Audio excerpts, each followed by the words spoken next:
Quants cops l'esport femení ha estat notícia destacada d'un diari, tele o ràdio? Quants d'aquests cops no s'ha parlat del físic? En la resposta a aquestes dues preguntes rau el per què cal celebrar un 8 de març i que enguany li puguem posar per títol Dona i Esport. L'esport femení segueix sent invisible pel gran públic i quan despunta, molt sovint ho fa amb titulars que de ben segur estranyarien si es fessin dels seus homòlegs masculins. Més d'un cop i de dos s'ha destacat la bellesa d'una jugadora, la curtedat de la seva vestimenta o la sinuositat de les seves corbes en comptes de l'últim rècord trencat, la darrera victòria treballada o el seu brillant èxit esportiu. El masclisme, sovint imperceptible i interioritzat, té en l'esport un dels seus camps on està més arrelat.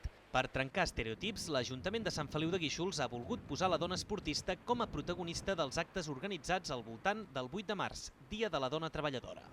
Doncs el que volem és visibilitzar la dona en diferents aspectes de la vida social i principalment, evidentment, en aquells espais on la dona, en certa manera, és invisible. L'esport és un d'aquests àmbits. L'esport femení és a vegades el gran oblidat. Sí, perquè no hi ha tanta repercussió a l'esport femení. A no ser que te vulguis informar ja d'una manera autodidacta, clar, per TV3, per Canal Plus, tot el que te surten són homes, tot el més mediàtic són homes. El món de l'esport no és indiferent del que passa a la societat. La manca d'igualtat s'hi reprodueix de forma automàtica i podríem establir paral·lelismes entre fenòmens de la vida diària i del món de l'esport. Per exemple, si en l'empresa les dones cobren de mitjana un 24% menys que els seus col·legues masculins per fer la mateixa feina, en l'esport les victòries d'uns i altres a vegades no tenen els mateixos premis.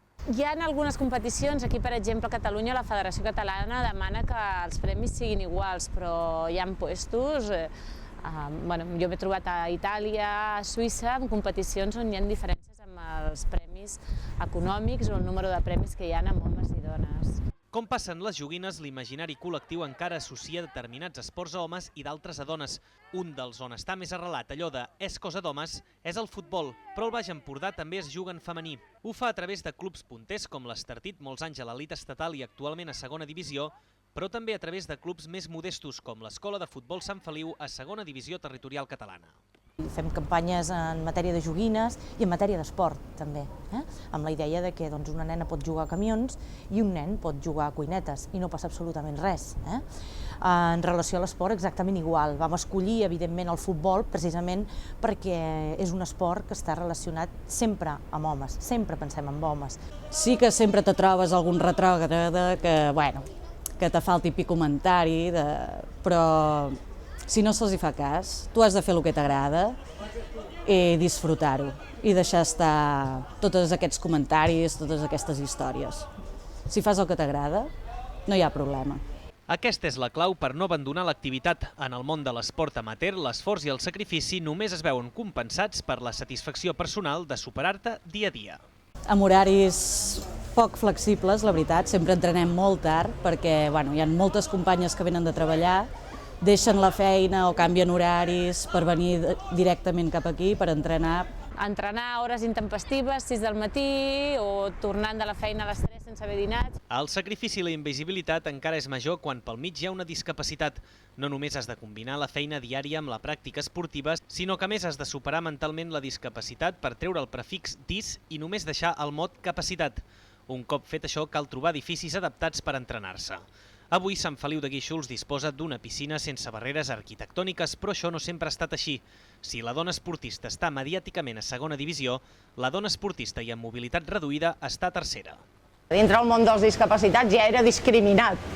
Vull dir, nosaltres no sortíem mai per la tele, ningú se n'enterava que feien coses i he arribat a anar a olimpiades i a campionats del món i no teníem ressò aquí de res.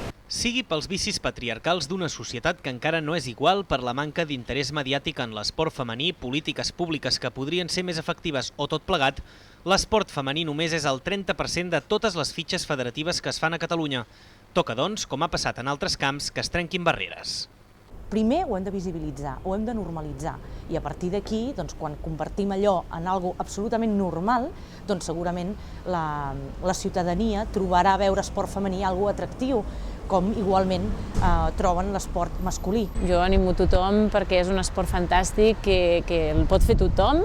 Però hi ha molt d'esforç i molt de compromís i aquest any hi ha molt bon equip i la veritat que val la pena venir. Jo vaig aprendre a ser autònoma des de petita i, clar, suposo que m'acosta més que amb una persona que no té cap discapacitat, però no sé, ho porto com una cosa normal i ho he aconseguit fer sempre. Pierre de Coubertin, fundador dels Jocs Olímpics Moderns, va dir la següent frase: «Les dones només tenen una funció, coronar el vencedor». Que molts espectadors hagi sonat a naftalina i blanc i negre vol dir que, malgrat tots els peròs, hem avançat com a societat. L'objectiu, precisament, de diades com el 8 de març.